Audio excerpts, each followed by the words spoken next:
The locksmith would not look her in the eye. That was how Caroline knew her husband had paid him extra, not just to change the locks, but to feel nothing while doing it. She was 8 months pregnant, standing in the driveway of her own home, watching strangers carrying her furniture into unmarked trucks. Look at this clause right here. Her credit cards were dead. They backdated her the phone filing. was disconnected. Her car was driven away by a man who never said a word to her. Her billionaire ex-husband had planned this for 6 weeks. He filed for divorce the same day they found out their baby was a girl.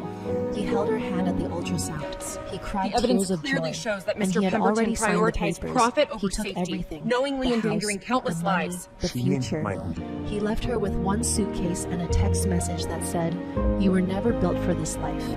He expected her to beg. He expected her to crawl back and accept whatever crumbs he offered. He expected her to break. But Caroline had something he never saw coming, a document, left behind by the one person who knew exactly what his son would become, his own father. And when she showed that document in court, it did not just change the case. It destroyed everything Grant Pemberton thought he was. This is that story. Lesson and value. This story is not about revenge. It is about a woman who lost everything and discovered that the one thing no one could take from her was herself. If you have ever been underestimated, silenced, or made to feel invisible, this story is your reminder. You are not what they took from you. You are what remains after they tried. If this story touched something real inside you, leave a comment and tell us. Your words remind us why we do this. Hit that like button so others can find this story when they need it most. Share it with someone who needs to hear that starting over is not the end. It is the beginning. And if you are not subscribed yet, join us. We tell stories that stay with you long after the last word. The locksmith would not look her in the eye. That was how Caroline Ashford knew her husband had paid him extra. Not just to change the locks, but to feel nothing while doing it. She stood in the driveway of her own home, 12,000 square feet of Georgian brick and imported limestone. The home she had decorated room by room over 6 years. The home where she had planted hydrangeas along the west wall because Grant said he liked the color blue. Grant lied about a lot of things. Maybe he lied about the hydrangeas, too. 2 men in gray uniforms carried her grandmother's china cabinet through the front door. They loaded it into a white truck with no logo, no company name, just a white truck swallowing her life one piece at a time. Caroline was 8 months pregnant. Her daughter kicked against her ribs as she watched a stranger carry out the rocking chair she had bought for the nursery they had painted pale yellow together 3 months ago. Grant had put his hand on her belly that day and said their daughter was going to have her eyes. She wondered now if he had already filed the papers by then. A security guard she had never seen before walked towards her across the gravel.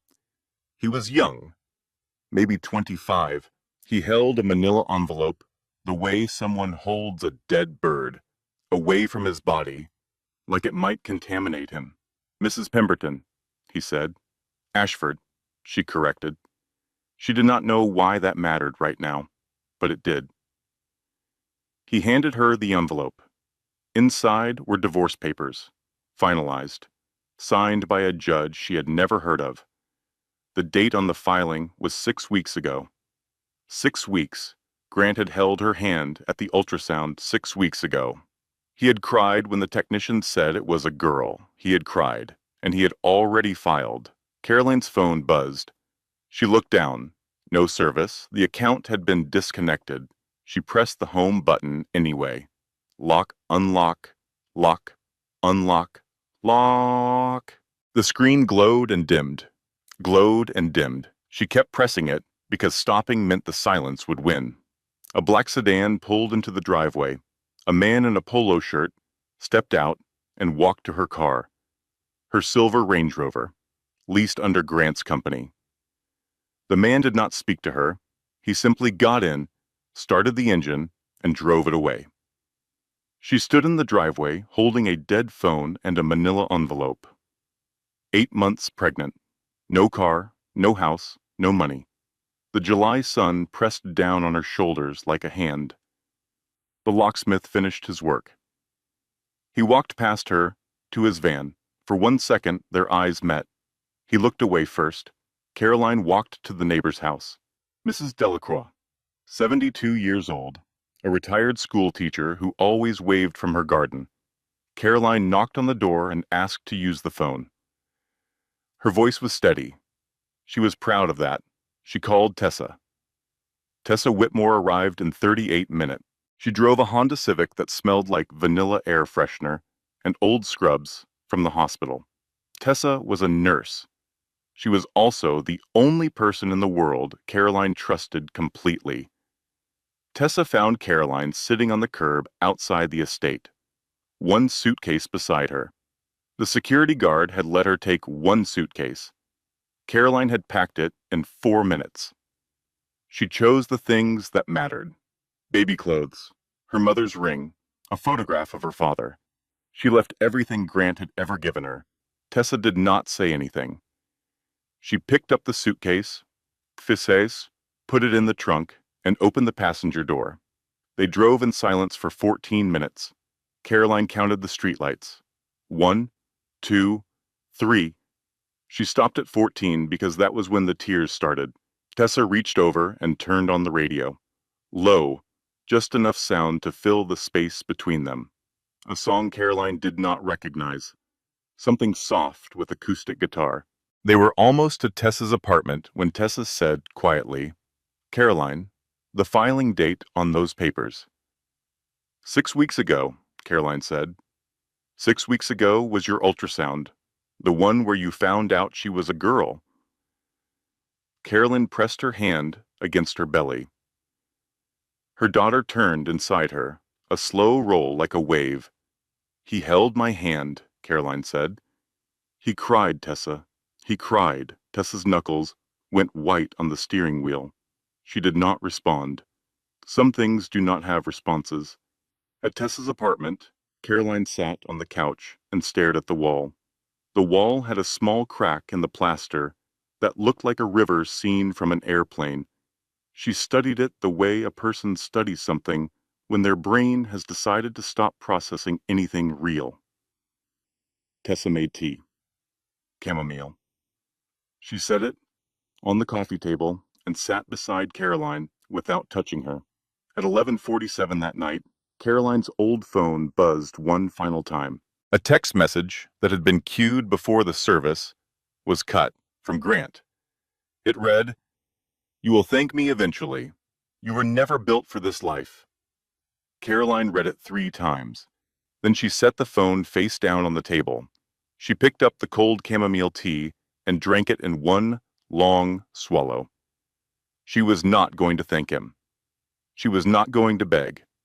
She did not know yet what she was going to do.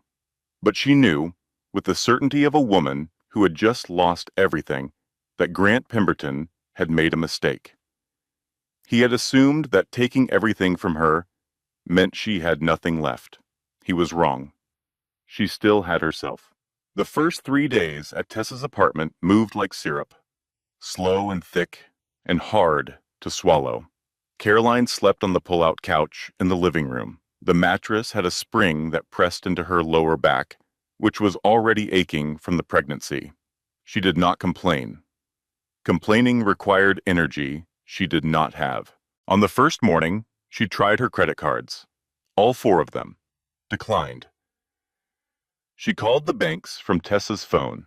Every account had been closed or frozen. A woman at Chase Manhattan told her, in a voice that was professionally sympathetic, that all joint accounts had been converted to individual accounts under Grant Pemberton's name 8 weeks prior. 8 weeks.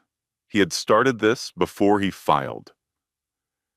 On the second morning, Caroline tried to find a lawyer. She sat at Tessa's kitchen table with a legal pad and a cup of decaf coffee and called every family law firm in Greenwich, then Stamford, then Bridgeport. The first firm said they had a conflict of interest. Grant Pemberton was a client. The second firm said the same thing. The third firm said they were not accepting new cases. The fourth firm's receptionist paused for a long time after Caroline gave her name. Then she whispered, "Mrs. Pemberton, No one in this city will take your case against him. I am sorry." The line went dead. Caroline stared at the phone. She felt something she had not felt since childhood. The specific helplessness of being small in a world designed for people bigger than you. On the third morning, she tried to update her resume.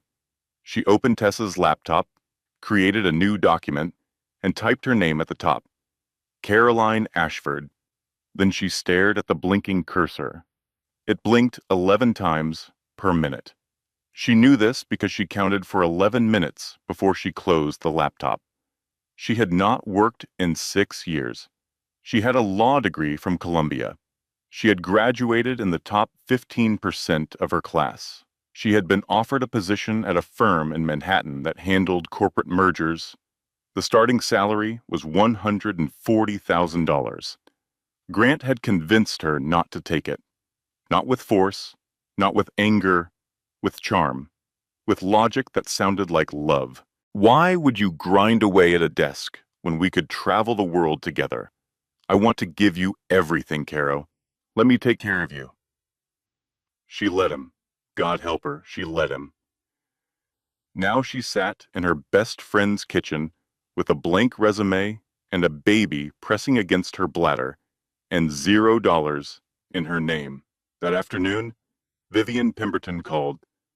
Grant's mother, 68 years old, with a voice like polished silver, cold and expensive. Tessa answered the phone.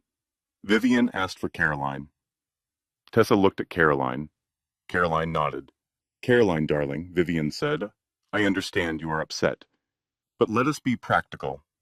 Grant is offering a monthly allowance for the child. It is generous, all things considered. How much? Caroline said. $3,000. Caroline almost laughed. Grant spent more than that on a single dinner. Vivian continued. All you need to do is sign a release form. No future claims. No media. No contact with Grant's business associates. Clean and simple. And if I do not sign, Caroline said. Vivian paused. When she spoke again, the polish was gone. What remained underneath was granite. Then you will raise that child alone, with nothing, and you will spend the rest of your life watching Grant build a new family with someone who understands the value of cooperation. Think about that, Caroline. Think about what is best for your daughter. The line went dead. Caroline set down the phone. Her hands were shaking. She pressed them flat against the table until the shaking stopped. What did she say? Tessa asked from the doorway. She said to think about what is best for my daughter. Tessa crossed her arms. That woman has never thought about what is best for anyone except her son. That night, Caroline sat in Tessa's bathroom at 2 a.m. The faucet dripped. A slow, steady rhythm. She looked at herself in the mirror above the sink.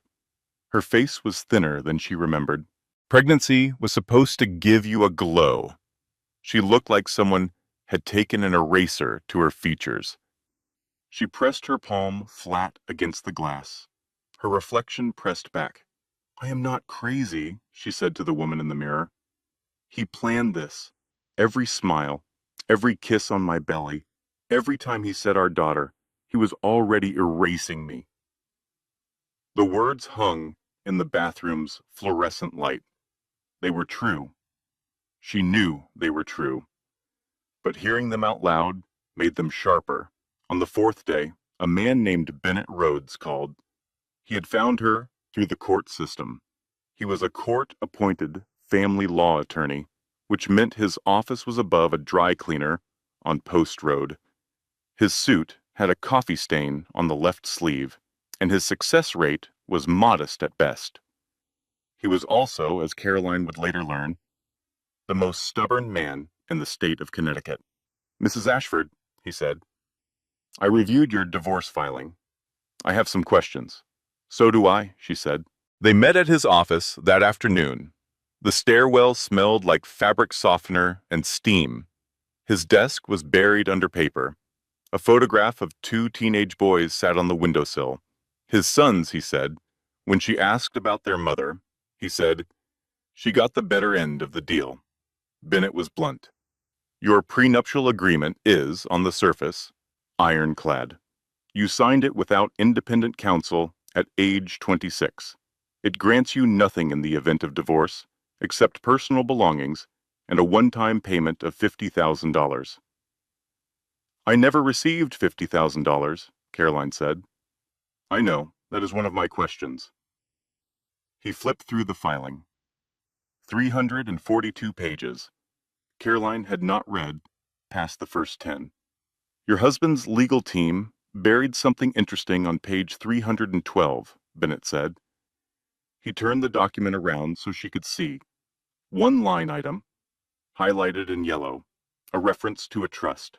The Russell Pemberton Family Trust, created 30 years ago. "What is it?" Caroline asked. "I do not know yet, but your husband's lawyers mentioned it once and never again. In my experience, people only bury things they do not want found." He looked at her across the cluttered desk. His eyes were the kind of tired that comes from years of losing battles for people who deserved to win. "Ms. Ashford, I will be honest. Your ex-husband has the best legal team money can buy. You have me. My office smells like dry cleaning. I have not won a case against a billionaire because I have never had a case against a billionaire. But something about this filing smells wrong, and I have been doing this long enough to trust my nose." Caroline looked at the trust reference. One line, on page 312, buried like a seed. "Then dig," she said. Bennett Rhodes smiled for the first time since she had met him. It was not a happy smile. It was the smile of a man who had just found a reason to fight. Bennett worked for 9 days straight. He called in favors from law school classmates. He filed records requests with 3 county offices. He spent 2 full nights at the courthouse archives in Hartford, sleeping in his car between sessions. Caroline spent those 9 days remembering. That was the cruelest part, not the poverty, not the humiliation, the memories, because the memories had not changed. They were still warm and golden and full of a man who had loved her, except he had not loved her. He had managed her. And now every beautiful memory was a crime scene she had to revisit with new eyes. She remembered the proposal. Grant had taken her to Venice, not the beach in California, the real Venice, with the canals and the gondolas and the light that turned everything the color of honey. He had knelt on a bridge at sunset and said, "I have built empires, Caroline, but nothing I have ever built is as important as what I want to build with you." She had cried. Of course she had cried. Who would not cry at that? Now she sat on Tessa's pull-out couch and replayed the moment and noticed what she had missed. The photographer, who appeared out of nowhere, the professional lighting, the ring that was already sized perfectly. It was not a spontaneous moment of love. It was a production, directed and staged and designed to produce exactly one result: her saying yes. She remembered their first year of marriage, the trips, Paris, Tokyo, a villa in Tuscany for 2 weeks in September. Grant was attentive, generous. He bought her a first edition of her favorite book. He remembered that she liked her coffee with oat milk and a 1/4 teaspoon of cinnamon. He remembered everything. But he also, she now realized, decided everything. Where they ate, where they traveled, which friends they saw. When she visited her mother, it never felt like control. It felt like care. The difference between those 2 things, Caroline now understood, was simply whether you got to say no. She never said no, not because she was afraid, because it never occurred to her that she should. She remembered the nursery, 3 months ago, a Saturday in April. Grant came home with paint samples, 4 shades of yellow. He held them against the wall and asked which one she liked. She chose buttercup. He chose daffodil. They compromised on sunshine. They painted all afternoon. Grant rolled the walls. Caroline did the trim. The radio played oldies. Grant sang along to Motown badly and on purpose. Caroline laughed until her sides ached. At the end of the day, they stood in the doorway and looked at the room. Fresh paint, new carpet, a white crib assembled beneath the window. Grant put his hand on her belly and said, "She is going to have your eyes." That night, Caroline woke up at 1 in the morning. Grant was not in bed. She found him in his study. He said he was working. His computer screen was dark. She did not think about it then. She thought about it now. His phone had buzzed constantly that month. Business, he said. The trips started around the same time. Quick ones. Overnight in Boston, 2 days in Washington, a long weekend in Palm Beach to visit Vivian. And Vivian. Caroline remembered now. Vivian had started visiting more often during the 3rd trimester, not to help with the pregnancy. She never asked about the pregnancy. She walked through the house with her reading glasses on, examining rooms, opening closets, counting things. She was inventorying, cataloging what to take, what to leave, what was Grant's, and what was disposable. Caroline was disposable. The realization arrived not as a crash, but as a slow leak, like air leaving a tire, quiet, steady, until you look down and everything is flat. She sat on the pull-out couch at 3 in the morning. The apartment was dark, except for the light above Tessa's stove. A small yellow bulb that hummed faintly. Caroline pressed her hands together between her knees and rocked forward and back. Forward and back. Her daughter kicked. A sharp one, right below her ribs. "I know," Caroline whispered. "I know." On the 10th day, Bennett called. "I need you to come to my office," he said. His voice was different, tight, like a guitar string tuned too high. "Now!" She took a cab. She could not afford it. She took it anyway.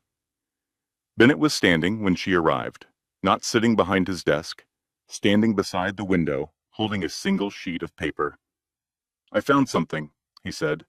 He laid the paper on the desk. It was a copy of her prenuptial agreement. Not the version filed with the court. An earlier version. The original. "This is from the county recorder's office in Stamford," Bennett said. "Your prenup was registered twice. The first time was 7 years ago, when you signed it. The second time was 11 months ago." "Why would it be registered twice?" Caroline asked. "Because it was changed," Bennett said. "Look at section 14, paragraph C." She looked. Section 14, paragraph C. It read, "After 5 calendar years of continuous marriage, the spouse shall be entitled to 30% of all marital assets, including, but not limited to, real property, financial holdings, and equity in any business entity." "This was in my prenup," Caroline said. "This was in your original prenup. The version filed with the divorce court does not contain this clause. Someone removed it." Caroline sat down. The chair creaked. The dry cleaner hummed below them. "He changed my prenup," she said. "Someone changed your prenup? 11 months ago. 6 months before he filed for divorce. They removed the clause that would have given you 30% of his assets. At current valuations, that clause was worth approximately $2.3 billion. $2.3 billion. The number did not register. It was too large, like trying to imagine the distance to the sun. "This is fraud," Bennett said. "Federal fraud, and it means everything filed in your divorce is potentially void." He picked up the paper and set it beside another document, the trust reference from page 312. "And there is more," he said. "The trust officer who administered Russell Pemberton's estate, I found him. His name is Harold Kavanaugh. He is 81 years old and lives in Vermont." "What did he say?" Caroline asked. "He said Russell Pemberton left a document, a letter, sealed, to be delivered to a very specific person under very specific conditions. What conditions? Bennett looked at her. The tired was gone from his eyes. What replaced it was something sharper, something that looked, for the first time, like hope. The condition was this: if Grant Pemberton ever committed fraud against a spouse or dependent, the letter was to be opened. Harold says the letter names someone Grant does not want anyone to know about. Caroline's hands were trembling again. She pressed them flat against her thighs. Who? She said. That is what we are going to find out. She walked outside after the meeting. The sun was brutal. She could feel the heat rising from the sidewalk through her shoes. She walked to the drugstore 2 blocks away. She needed prenatal vitamins. One Tessa had added her to. Declined. One Tessa had added her to. Declined. She had hit the spending limit Tessa had set. Tessa could not afford to give more. Caroline put the vitamins back on the shelf. She walked to the car. She sat in the driver's seat and held her phone. She pretended to scroll through it so the people walking past would not see her crying. The screen was blank. No service. She scrolled through nothing. After 7 minutes, she wiped her face, started the car, and drove back to Tessa's apartment. She did not mention the vitamins. Tessa noticed anyway. That night, a bottle appeared on the bathroom counter. Tessa had bought them on her break. Neither of them said a word about it. The drive to Vermont took 4 hours. Bennett drove a 15-year-old Volvo with a cracked windshield and an air conditioner that worked in bursts. Caroline sat in the passenger seat with her hands on her belly and her eyes on the road. They did not talk much. Bennett was not a man who filled silence with noise. Caroline appreciated that. She had spent 6 years with a man who talked constantly, beautifully, about nothing that mattered. Harold Cavanaugh lived in Williston, Vermont, a small town north of Burlington where the houses sat far apart and the trees grew close together. His farmhouse had white paint peeling from the clapboards and a porch that sagged on the left side. A dog named Chester, old and golden, lay on the steps and did not bother to stand when they arrived. Harold opened the door before they knocked. He was thin and straight-backed, with white hair and eyes that were sharp behind thick glasses. He wore a flannel shirt despite the July heat. "You must be the wife," he said to Caroline. "Ex-wife," she said. "Come in." The house smelled like pine and old books. The kitchen had a wood stove that was cold and a table scarred by decades of use. Harold poured coffee without asking. It was strong and slightly burned. Caroline drank it anyway. Harold sat across from them and folded his hands on the table. His knuckles were swollen with arthritis. He looked at Caroline for a long time before speaking. "I knew this day would come," he said. "Russell told me it would. I just did not expect it to take this long." "You knew Russell Pemberton," Bennett said. "I managed his trust for 22 years. He came to me when he was first diagnosed. Pancreatic cancer. He had maybe 18 months. He wanted to put his affairs in order." Harold paused. He looked at his hands. Russell was not a perfect man. He built his fortune through hard work, yes, but he was not always honest in his personal life. He knew that, and he knew his son. "What did he know about Grant?" Caroline asked. Harold's expression did not change, but something behind his eyes shifted, a shadow passing behind glass. "Russell told me this, his exact words. I wrote them down because he asked me to. He said, 'That boy has a hollow space where his conscience should be. One day he will destroy someone who does not deserve it. And when that happens, I want to be there, even from the grave.'" The kitchen was quiet. Chester's nails clicked on the porch outside. The coffee maker gurgled and went silent. "Russell created 2 things," Harold continued. "First, a trust. The Pemberton Family Trust. It has very specific activation conditions. If any spouse or dependent of Grant Pemberton is wrongfully deprived of marital assets through fraud, coercion, or manipulation, the trust activates. Full transfer of controlling interest. Controlling interest, Bennett repeated. 62% of all Pemberton holdings. Real estate, financial instruments, business equity, everything. Caroline set down her coffee cup. Her hand was steady. She did not know how her hand was steady. Second, Harold said. He stood slowly, walked to a cabinet in the hallway, and returned with a sealed envelope. Cream-colored, thick paper. Russell Pemberton's initials embossed in the corner. He set it on the table in front of Caroline. This letter was to be delivered to the person who triggered the trust. Russell wrote it himself, 3 pages. I do not know the full contents. He sealed it in front of me and told me to guard it with my life. Caroline looked at the envelope. It was cool to the touch, smooth. She turned it over. The seal was unbroken. Dark red wax with the Pemberton family crest. She broke the seal. The letter was handwritten. Russell's writing was precise and small. 3 pages on heavy stationery. She read it aloud. Her voice cracked only once. The letter began, "If you are reading this, my son has done what I always feared." Russell explained that 12 years before he died, he discovered Grant had already shown patterns of financial manipulation. During a brief marriage at 23, Grant had forged his first wife's signature on transfer documents. Russell intervened.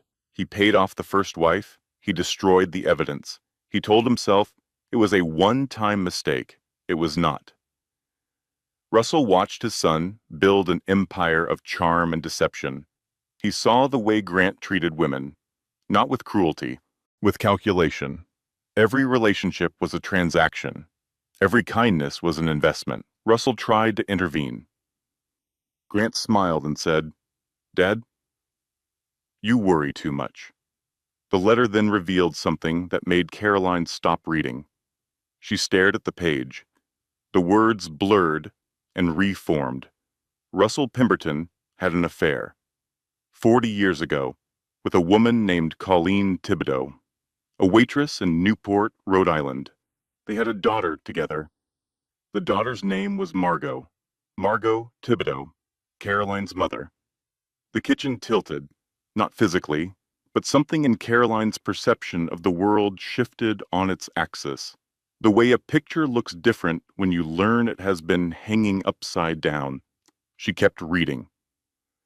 Russell wrote that he never publicly acknowledged Margot. He provided financial support through intermediaries. He watched her from a distance. When she was 18, he went to her and told her the truth. He gave her money for college. He warned her about Grant. "Stay away from my family," he said. "But if Grant ever crosses your path, do not trust him." The letter's final paragraph was addressed directly to Caroline. "If you are reading this, my son has done what I always feared. The enclosed trust document gives you control of 62% of the Pemberton holdings. He inherited my empire, but I left the keys to someone he would never suspect. My granddaughter-in-law." Caroline set the letter down. Her hands were still steady. She was shaking somewhere deep inside, in a place that hands could not reach. She was Russell Pemberton's granddaughter-in-law. But she was also, through Margot, his biological granddaughter. Grant had married his own half-niece. He did not know it. No one knew it, except Margot. And Margot had said nothing. Bennett leaned back in his chair. For the first time since she had met him, he was speechless. Harold looked at Caroline with something that might have been compassion. "Russell spent $200,000 on legal fees to make that trust airtight," Harold said. "His son's lawyers will challenge it. They will fail. Your father-in-law was many things, but he was not careless." Caroline stood up. She needed air. She walked to the porch and sat on the steps beside Chester. The dog lifted his head, rested it on her thigh, and closed his eyes. His fur was warm from the sun. The field stretched out in front of her, green and gold and endless. A hawk circled above the tree line. The sky was the kind of blue that looks painted. She sat there for a long time. She did not cry. She had run out of tears somewhere, between the drugstore and the Vermont border. Her daughter kicked, strong, insistent. "I know," Caroline said again. "I know." They stayed the night at Harold's farmhouse. Caroline slept in the guest room. The wallpaper had tiny blue flowers on a cream background. The bed was narrow and firm and smelled like lavender sachets. She did not sleep. She lay on her back, which was the only position her belly would allow, and stared at the ceiling. A water stain in the corner looked like a map of a country she had never visited. Her mother knew. Margot knew who Russell was. Margot knew who Grant was. When Caroline brought Grant home for Thanksgiving 7 years ago, radiant and in love and wearing a ring the size of a small planet, Margot knew. Caroline remembered that Thanksgiving. Margot had been quiet, watchful. She had pulled Caroline into the kitchen while Grant charmed the neighbors in the living room. "Something about him feels wrong," Margot said. "You always say that about the men I date," Caroline replied. "He is too polished. Men like that do not change. He does not need to change. He is wonderful." Margot had looked at her daughter with an expression Caroline now understood. It was not disapproval. It was terror. The specific terror of a mother who cannot explain why without detonating her own life. Margot could not say, "He is the son of a man who abandoned me. He comes from a family that treated me like a footnote. I have spent 40 years carrying the shame of being someone's secret." So she said, "Something about him feels wrong." And Caroline did not listen. The baby kicked at 4 in the morning. Caroline put her hand on her belly and felt the sharp jab of a heel or an elbow. She whispered to her daughter, not words exactly, sounds, the low hum of a mother who has nothing to offer except presence. She got up when the sky turned gray. She went downstairs and made toast. Just toast. She stood at the counter eating it, staring at the dark window, seeing nothing but her own reflection. A pregnant woman in a stranger's kitchen, holding a piece of paper worth billions. Bennett appeared at 6.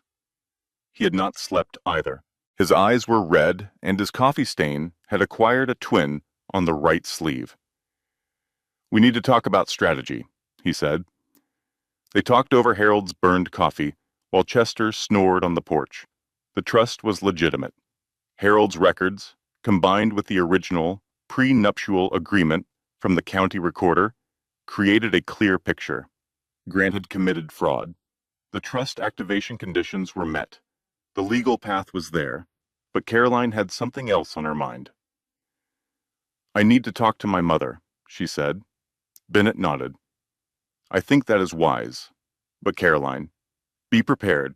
She has been carrying this secret for decades. That kind of weight changes a person."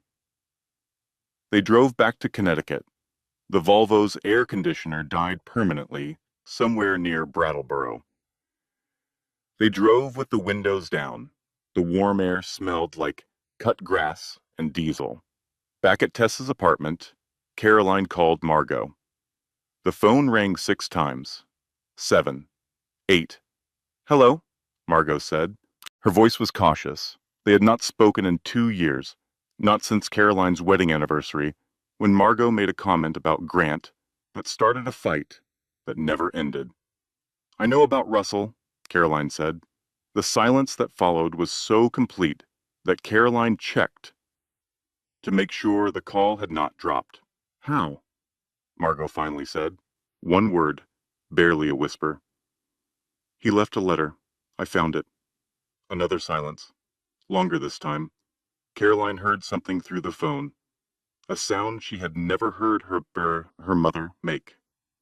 A breath that was half gasp, half sob.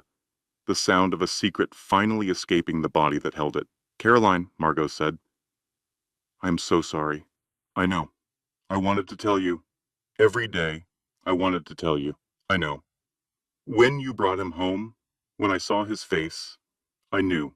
I knew who he was. I knew what his family was. And I could not say a word because saying it meant admitting what I was, what I am. And what is that? Caroline asked. A coward. A woman who spent her entire life ashamed of being someone's mistake. Caroline closed her eyes. She leaned against the kitchen wall. The plaster was cool against her back. You are not a mistake, she said. And you are not a coward. You were a woman protecting herself the only way she knew how. I should have protected you, Margot said. That was my job. Protecting you was my only job, and I failed. Then come now, Caroline said. Come now and help me fix this. 3 days passed. Caroline filed no legal papers. Bennett prepared the case. Tessa went to work, came home, made dinner, and did not ask questions she could see Caroline was not ready to answer. On the 4th day, Grant appeared at Tessa's apartment. He came alone. No lawyers, no security. He wore a blue Oxford shirt with the sleeves rolled up. Casual. Approachable. The version of Grant that won clients and charmed senators, and made a young law student fall in love with him in a bookshop in Soho. Tessa opened the door and did not move from the frame. Is Caroline here? Grant said. That depends, Tessa said. Are you here to be a human being or a lawsuit? Tessa, please. Caroline appeared behind Tessa. Let him in. Grant sat at the kitchen table, the same table where Caroline had called her mother. He folded his hands the way Harold had in Vermont, but Grant's hands were smooth and manicured and had never known arthritis or honesty. I want to talk, Grant said.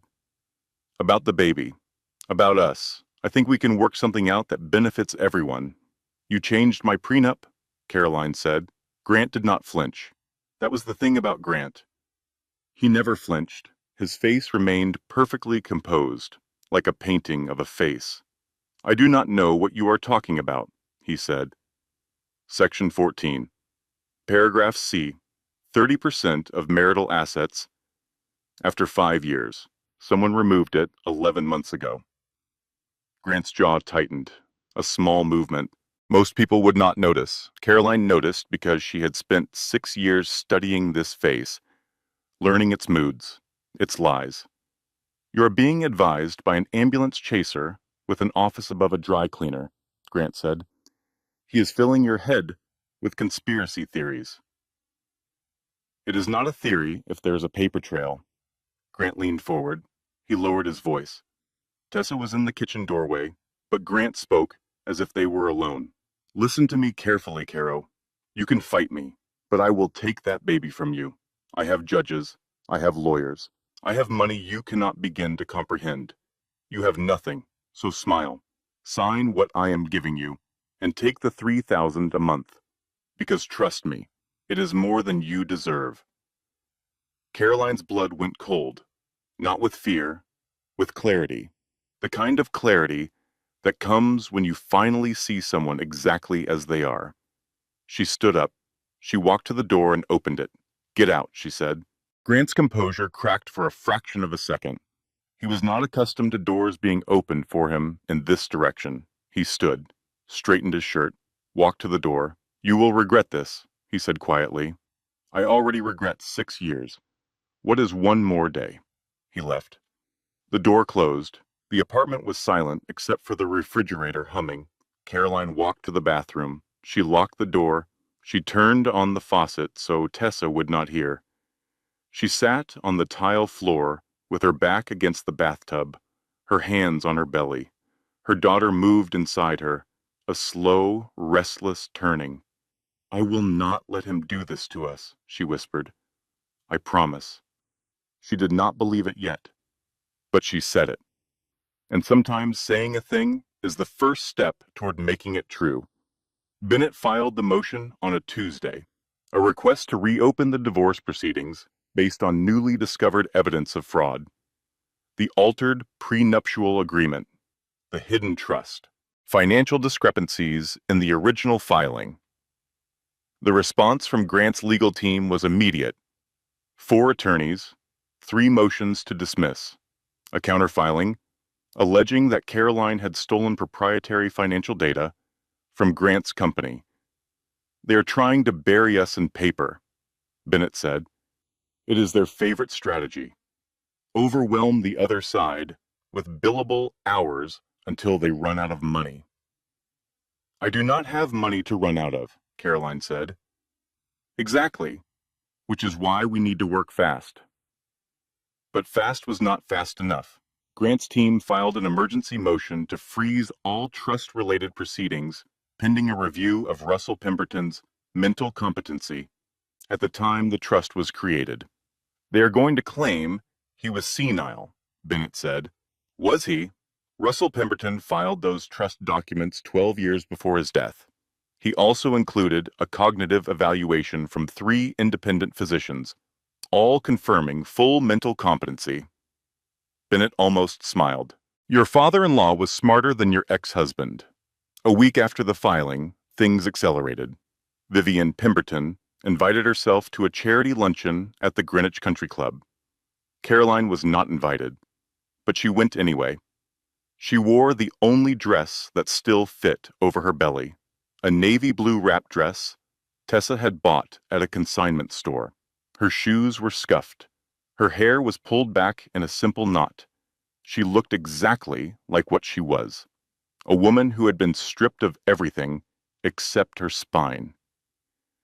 Vivian was holding court at a table near the window. 8 women, pearls and pastel blazers and iced tea with mint. The uniform of money that does not need to announce itself. Caroline walked to the table. The conversation stopped. 8 pairs of eyes turned to her. Vivian's smile did not reach her face. "Caroline, Vivian said. "What a surprise. I did not realize you were still in the area." "I am," Caroline said. Vivian tilted her head. Performative sympathy. "I heard about your situation, darling. It must be so difficult. Grant always said you were more comfortable in simpler circumstances." A woman to Vivian's left covered her mouth to hide a laugh. Caroline did not look at her. She looked only at Vivian.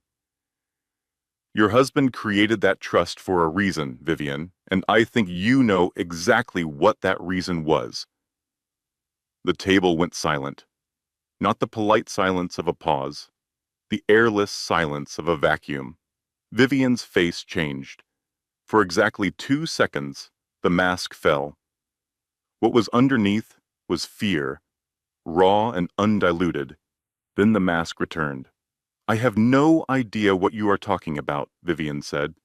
"Perhaps the pregnancy hormones are affecting your judgment." Caroline turned and walked away. Her shoes clicked on the marble floor. She did not look back. She did not need to. She had seen enough. That night, lying on the pull-out couch, her phone buzzed. Not her dead phone. Tessa's phone, which Caroline was borrowing. A text from an unknown number. "Ms. Ashford, my name is Nora Gallagher. I am Grant Pemberton's executive assistant. I have worked for him for 9 years. I have information that may be useful to you. Please do not contact me through his office. Please do not mention my name to anyone." Caroline read the message 3 times. Then she called Bennett. "We have an ally," she said. "Who?" Bennett asked. "Someone who has been watching from the inside." Bennett was quiet for a moment. Then he said something that surprised her. "Good. It is about time someone in that building grew a conscience." Nora Gallagher, 38 years old, executive assistant. The woman who managed Grant's schedule, screened his calls, organized his files, and quietly, methodically, for the past 3 years, copied everything. Emails discussing the prenup alteration. Financial transfer records showing assets moved to shell companies. Recorded conversations, legal in Connecticut, as a one-party consent state. where Grant discussed hiding marital property from Caroline. Nora had kept it all, a quiet, meticulous insurance policy. Her motivation was not heroism. It was survival. When Nora's mother was hospitalized with a stroke 2 years ago, she asked Grant for 3 days off. He told her to handle it on her own time. When she returned after taking the days anyway, she found her parking spot reassigned and her office moved to a smaller room. He treats every woman in his life the same way, Nora told Bennett during their first meeting, as something to be used and replaced. The evidence was substantial. Bennett reviewed it over 2 days. When he finished, he sat back in his chair and exhaled like a man surfacing from deep water. "This changes everything," he said. It happened on a Wednesday. Caroline was in the car, driving back from Bennett's office. The traffic on Interstate 95 was thick and slow, and the sun was going down. Orange light flooded through the windshield, and for a moment everything was warm and golden, and she almost felt, for the first time in weeks, something like peace. Then the cramp hit. It started low, a tightening that gripped her abdomen and did not let go. She gasped. Her foot slipped off the accelerator. The car drifted toward the shoulder, then the spotting. She looked down, red on the gray upholstery of Tessa's Honda. Not a lot, but enough. She called Tessa. Her fingers were shaking so badly, she dialed the wrong number twice. "I am bleeding," she said when Tessa answered. "Tessa, I am bleeding. Where are you?" 95, near exit 37. "Pull over, right now. I am calling an ambulance." Caroline pulled onto the shoulder. She put the car in park and pressed both hands against her belly. Her daughter was moving. Thank God her daughter was moving. Quick, sharp kicks. Agitated. Frightened. "I know," Caroline whispered. "I know." "Stay with me. Please stay with me." The ambulance arrived in 11 minutes. The paramedics were calm and efficient. They asked questions she could barely hear. How far along? Any previous complications? Allergies? 8 months, she said. No complications, no allergies. Please, my baby. At the hospital, they hooked her to monitors. The fetal heartbeat filled the room. 142 beats per minute. Strong. Steady. The most beautiful sound Caroline had ever heard. The doctor was a woman named Priscilla Hendricks. Calm eyes, steady hands. She examined Caroline and explained that the cramping was caused by stress-induced contractions. Braxton Hicks, but more aggressive than normal. The spotting was from cervical irritation. Not dangerous, not yet.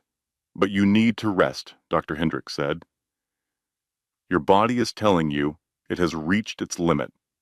If you do not listen, your body will make the decision for you. They kept her overnight for observation. The room was quiet and white and smelled like antiseptic and institutional sheets. The monitor beeped, steady, rhythmic, like a metronome counting out the hours of her life. Tessa arrived at 8 that evening. She brought a change of clothes and a turkey sandwich from the cafeteria and a look on her face that was half relief, half fury. "You are going to slow down," Tessa said. It was not a question. "I cannot slow down. You can and you will.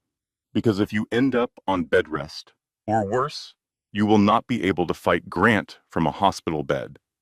Tessa was right. Caroline hated that Tessa was right. At 3 in the morning, the hospital was silent, except for the monitor and the distant squeak of nurses' shoes on linoleum. Caroline was alone. Tessa had gone home to sleep. Bennett had called and been reassuringly gruff. The night nurse had checked in at midnight and again at 2. Caroline lay in the dark and counted heartbeats. 142 per minute. Per, she multiplied without thinking. 8,520 per hour. 204,480 per day. Her daughter's heart had been beating for approximately 240 days. That was 49 million heartbeats. 49 million times her daughter had declared, silently and without fanfare, "I am here. I am here. I am here." A nurse brought juice at 3:15. Apple juice in a tiny plastic cup. Caroline held it in both hands and stared at it. She had drunk apple juice from tiny cups in elementary school. In the cafeteria, with the long tables and the smell of floor wax and chicken nuggets, how simple everything was then. The worst thing that could happen was someone cutting in front of you in line. She drank the juice. She set the cup on the tray. She picked up her phone. Grant's contact photo stared back at her. A picture from their honeymoon, Capri, both of them on a boat, laughing, his arm around her shoulders, the Mediterranean behind them, impossibly blue. Her thumb hovered over the call button. She could call him. She could say, "I am in the hospital. Our daughter is at risk. Please, can we stop this?" He would come. She knew he would come. Grant always came when there was an audience, even an audience of one. He would bring flowers. He would hold her hand. He would say the right things, and then he would use it. The hospital visit, the phone call, her desperation. He would use it in court as evidence that she was unstable, emotional, unfit. She stared at the photo for a long time, the laughing man on the boat. She tried to find him, the real Grant, the one she had loved. He was not there. Maybe he had never been there. She put the phone down. She pressed her hands against her belly. "It is just us," she said to her daughter. "And that is going to have to be enough." The monitor beeped. 142, 142, 142. At 6 in the morning, the door opened. Caroline expected the nurse. It was not the nurse. Margot stood in the doorway. She looked older than Caroline remembered. Thinner. Her hair was gray at the temples. She clutched her purse in front of her like a shield. She had driven through the night. 4 hours from her apartment in Northampton. She had not called ahead. "Before you say anything," Margot whispered, "I need to tell you what really happened. Between me and Russell Pemberton, and why I let you marry his son." Caroline looked at her mother, the woman who had lied to her for 7 years, the woman who had tried to warn her and failed, the woman who had driven 4 hours in the dark because her daughter was in a hospital room with a baby and no one else. "Sit down," Caroline said. Margot sat, and she told the truth, all of it. For the first time, Margot's story took 3 hours. She told it in the hospital room while the monitor beeped and the morning light crept across the floor. She was born in 1971, Newport, Rhode Island. Her mother, Colleen, was a waitress at a seafood restaurant on Thames Street. Russell Pemberton was a regular. He was 30 then, already wealthy, already married to Grant's mother, Vivian. The affair lasted 2 years. When Colleen became pregnant, Russell paid for everything, hospital bills, a nicer apartment, a college fund that Margot would not learn about until she was 18. But he never claimed her, he never visited. He sent checks through a law firm in Providence. To Colleen, Russell was a ghost who paid his bills on time. Margot grew up knowing she was different. Other kids had fathers who came to recitals and fixed bicycles and shouted at baseball games. She had a bank account that grew by itself. "I used to imagine he was a spy," Margot said, "or a pilot who was always overseas. I made up stories to explain why he was not there. It was easier than the truth." When Margot was 18, Russell came to her. He was already sick, thin. His skin had the yellow tint of a man whose organs were beginning to fail. He sat in Colleen's living room, in the same chair Margot's imaginary father had never occupied, and told her everything. His name, his family, his fortune, his shame. He cried, Margot said. This billionaire sat in my mother's living room and cried like a child. He said he was sorry. He said he had been a coward. He said he wanted to give me something, not money. The truth. Russell gave Margot the money for college. He also gave her a warning. Stay away from my family. Vivian knows about you. She has always known. She will destroy you if you come close. And my son is charming and brilliant, and he will one day hurt someone very badly. If he crosses your path, do not trust him. Margot went to college. She moved away. She built a life that had nothing to do with the Pemberton name. She married Caroline's father, a kind and quiet man named Frank Thibodeau, who died of a heart attack when Caroline was 12. She raised Caroline alone. She worked as a librarian. She lived small and careful and invisible. And then Caroline brought Grant home. I recognized his face, Margot said. He looked exactly like Russell, the same jaw, the same way of standing, like the room belonged to him. I knew immediately. Margot tried to warn Caroline, indirectly, carefully, without revealing why. Something about him feels wrong. He is too polished. Men like that do not change. Caroline did not listen. How could she listen? She was 26 and in love, and Margot sounded like every anxious mother who has ever disapproved of a boyfriend. I should have told you, Margot said. I know that now. I have known it every day for 7 years. But telling you meant admitting what I was. Russell Pemberton's secret. His mistake. The daughter he was ashamed of. She paused, her hands twisted in her lap. I spent my entire life being ashamed of something that was not my fault. And the shame became who I was. It became the walls of my house, the shape of my silence. I could not tear them down without tearing myself apart. Carolyn listened. She did not interrupt. The monitor beeped. Her daughter moved. When Margot finished, the room was very quiet. Caroline said, I lost years being angry at you. You had every right. I know, but you were drowning in your own story while I was drowning in mine. And neither of us could see the other. Margot's eyes filled with tears. She did not wipe them away. She let them fall. What do we do now? Margot asked. Now we fight, Caroline said. Together, the way we should have from the beginning.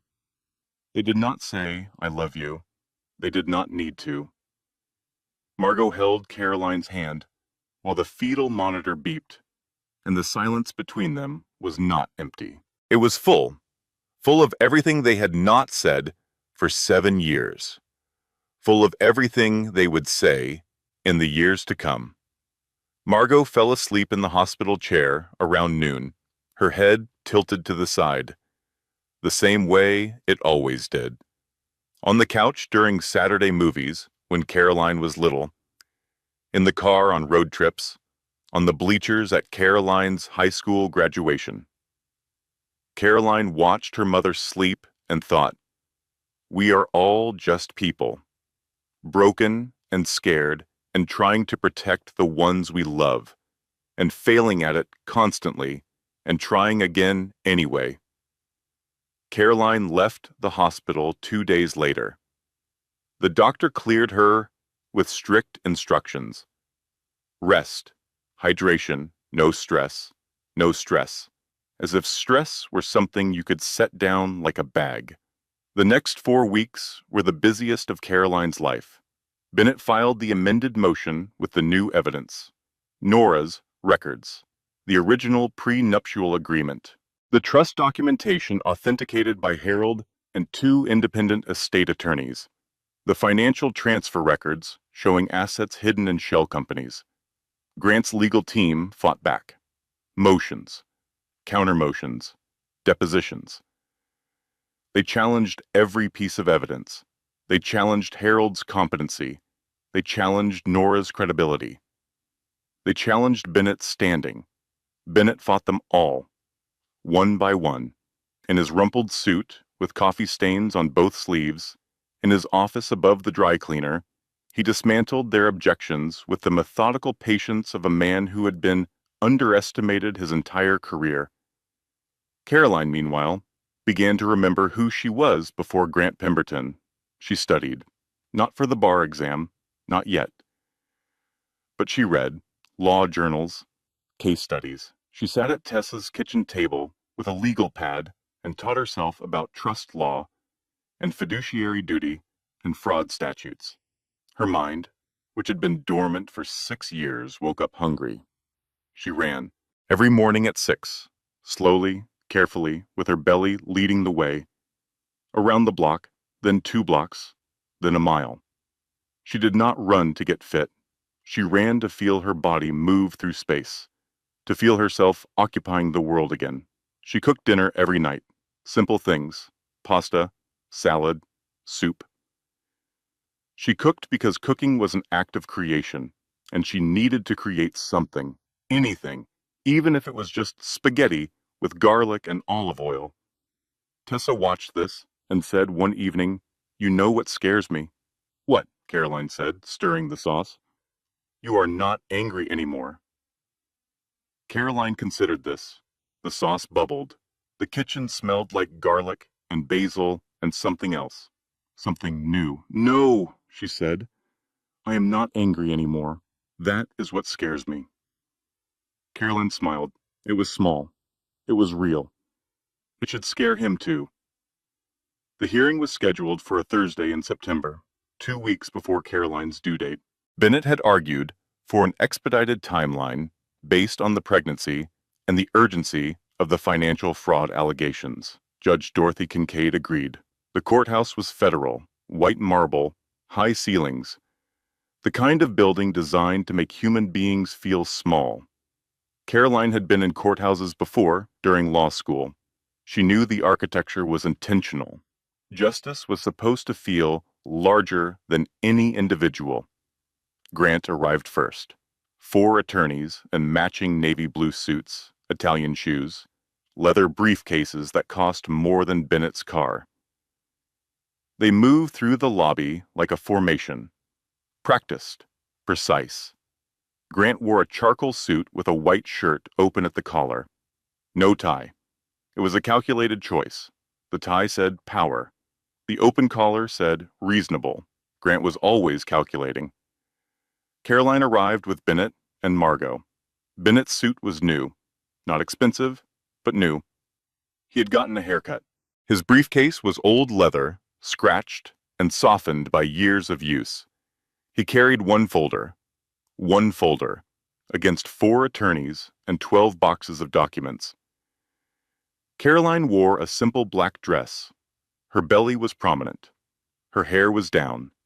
She wore no jewelry except her mother's ring on her right hand.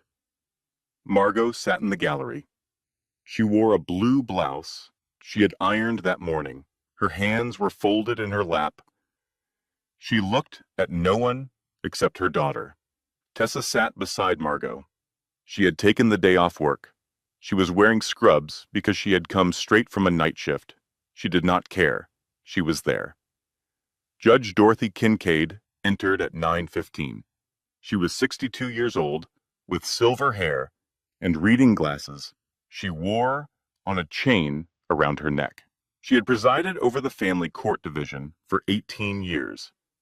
She was known for 3 things: thoroughness, impatience with theatrics, and an absolute intolerance for lying.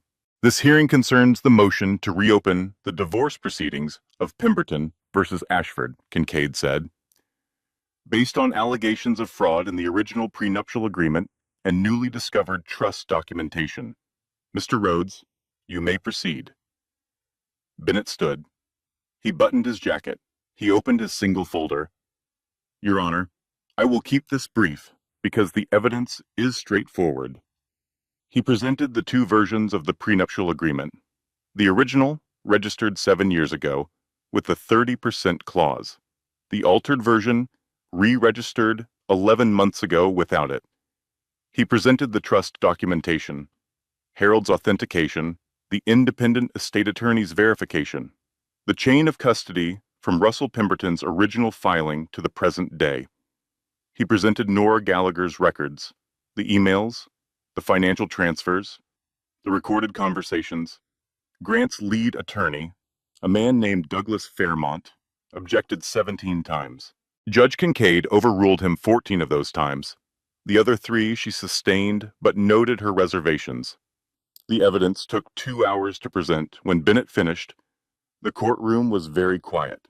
Then Bennett said, "Your Honor, I have one final piece of evidence. A video statement recorded by Russell Pemberton 12 years ago, intended to accompany the trust documentation." Fairmont stood immediately. "Objection. We have not had the opportunity to review this material." "The video was sealed with the trust documents," Bennett said. "It was only accessible upon trust activation, which occurred when the fraud was confirmed. The Respondents' Counsel could not have reviewed it because it did not exist in any accessible form until 3 weeks ago." Kincaid looked at Fairmont. "Overruled. Play the video." A screen was wheeled to the front of the courtroom. The lights dimmed slightly. A face appeared. Russell Pemberton, thin, gray, wearing a cardigan that hung loosely on his frame. Behind him, a wood-paneled study lined with books. His voice was clear, strong, the voice of a man who had built an empire with his hands and his mind. "My name is Russell Pemberton. I am recording this statement on November the 14th, in the year the trust documents were filed. I am of sound mind. 3 physicians have confirmed this, and their evaluations are included with these materials." He paused. He looked directly into the camera. "If this video is being played, it means my son has done what I always feared. I built my fortune through hard work and fair dealing. My son learned the hard work part. He never learned the fair dealing." Russell's eyes glistened. He blinked. Once. "This trust exists to correct what I know he will someday break. I created it not out of anger, but out of love. Love for the person my son will inevitably hurt, and love for my son. Because perhaps losing control of what he values most will teach him what I could not. That people are not possessions. That marriage is not a business deal. That power without conscience is just cruelty in a suit." The screen went dark. The courtroom was silent. Grant sat very still. His jaw was tight. His hands were flat on the table. His knuckles were white. Caroline looked at him. For one moment the mask fell. She saw something she had not seen in years, maybe ever. Fear, not of losing money, fear of being truly seen, of being known, of standing in a room where no amount of charm could rewrite reality. Judge Kincaid removed her reading glasses and set them on the bench. "Mr. Pemberton," she said, "do you wish to make a statement?" Grant's lead attorney touched his arm. A warning. Grant ignored it. He stood. He straightened his suit jacket. He opened his mouth to speak, but Caroline spoke first. "Your Honor, may I address the court?" Kincaid looked at Bennett. Bennett nodded. "You may," Kincaid said. Caroline stood. She did not need to. Bennett could have handled this. But she wanted to. She stood and her hands were not shaking. For the first time in months, her hands were completely still. "Your Honor, I am not here to destroy my ex-husband. I am not here for revenge. I am here because in 2 weeks I will bring a daughter into this world, and I want her to be born into a world where the truth matters." She took a breath. "The trust gives me controlling interest in the Pemberton holdings, 62%. I did not ask for this. I did not know it existed until 8 weeks ago. Russell Pemberton created it because he knew something I did not. That Grant would do exactly what he did." She looked at Grant. He was staring straight ahead. His face was a mask again, but the mask was cracked. "I intend to restructure the trust to establish a foundation for women and children, affected by financial abuse and divorce. Women who had their prenups altered while they were at ultrasound appointments. Women who were told they deserved nothing. Women who were locked out of their own homes with a suitcase and a dead phone. Her voice was steady, clear. The courtroom was absolutely silent. I will retain enough from the trust to provide for my daughter's future. The rest I do not want. I never wanted his money. I wanted his honesty. Since I cannot have that, I will settle for his accountability. She sat down. The courtroom remained silent for several seconds. Judge Kincaid put her reading glasses back on and looked at the documents in front of her. This court finds sufficient evidence of fraud in the alteration of the prenuptial agreement. The original divorce decree is vacated. The Pemberton Family Trust is activated in accordance with its terms. A full accounting of all marital assets will be conducted. Mr. Pemberton, you are advised to cooperate fully with this process. Fairmont began to speak. Kincaid held up her hand. Mr. Fairmont, I have reviewed your objections. All of them. I have also reviewed the evidence presented by Mr. Rhodes. I suggest you advise your client to spend less time objecting and more time reflecting. She struck the gavel once. In the gallery, Margot pressed her hand against her mouth. Tessa put her arm around Margot's shoulders. Grant stood. His attorneys surrounded him. They spoke in low voices. Grant did not appear to hear them. He looked at Caroline across the courtroom. She looked back. Neither of them spoke. There was nothing left to say. Vivian Pemberton, who had been sitting in the back row of the gallery, stood and walked out without a word. Her heels clicked on the marble floor. Each step echoed. By the time the door closed behind her, she looked 10 years older than when she had arrived. The baby came 2 weeks later. On a Tuesday.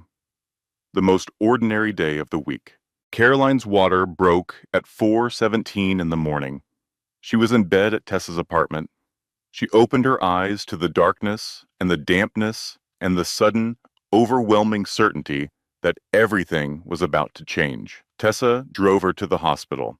The streets were empty. The traffic lights blinked yellow. The world was quiet, in the way it is only quiet before dawn. The labor lasted 14 hours. Margot was in the delivery room. She held Caroline's hand through the contractions. Her grip was strong. Point. At 6:22 in the evening, point. At 6:22 in the evening, Ruth Ashford was born. 7 pounds, 4 ounces. Brown eyes that opened immediately and looked at the world with an expression of profound skepticism. The nurse placed Ruth on Caroline's chest, skin to skin. Caroline felt her daughter's heartbeat against her own. 2 hearts. 142 beats per minute and 72 beats per minute. Out of sync and perfectly together. "Hi," Caroline whispered. "I have been waiting for you." Ruth yawned. A tiny, enormous yawn that used her entire face. Then she closed her eyes and fell asleep as if being born was exhausting, which it was. Margot stood by the window. Tears streamed down her face. She did not wipe them away. "She looks like you," Margot said. "She looks like herself," Caroline said. Tessa came in after. She brought apple juice in a tiny plastic cup. She set it on the bedside table and looked at Ruth and said, "Well, she has better hair than Grant already." Caroline laughed. It hurt. She did not care. The days that followed were soft and strange, and full of milk and sleeplessness, and a love so large it frightened her. Ruth ate every 2 hours. She cried at midnight, and at 3, and at 5:15. She made sounds like a small animal discovering its own voice. Caroline held her and walked the apartment in the dark. Back and forth, back and forth. The floor creaked in the same place every time. A loose board near the kitchen doorway. It became a rhythm. Creak, step, creak, step. The soundtrack, of new motherhood. Bennett called on the third day. He had news. The restructured trust was finalized. Caroline now held controlling interest in 62% of Pemberton Holdings. Grant's team had filed an immediate appeal. It was denied. The evidence of fraud was overwhelming. Grant's controlling interest was reduced to 23%. He remained wealthy, but he was no longer untouchable. The fraud charges from the altered prenuptial agreement resulted in a civil penalty of $4.7 million and mandatory disclosure to all business partners. Several deals collapsed in the following weeks, not because of the money, because of the trusts. Partners and investors did not want to work with a man whose own father had anticipated his dishonesty from beyond the grave. Ironic, that word. Trust, the thing he never had, was now the thing destroying him. Bennett also told her about the others. Vivian retreated to her estate in Palm Beach. She stopped attending charity luncheons. She stopped calling. Silence from Vivian was its own form of defeat. Sloane Calloway left Grant 3 weeks after the hearing. She sent Caroline flowers, white peonies. The card read, "Thank you for showing me what strength looks like."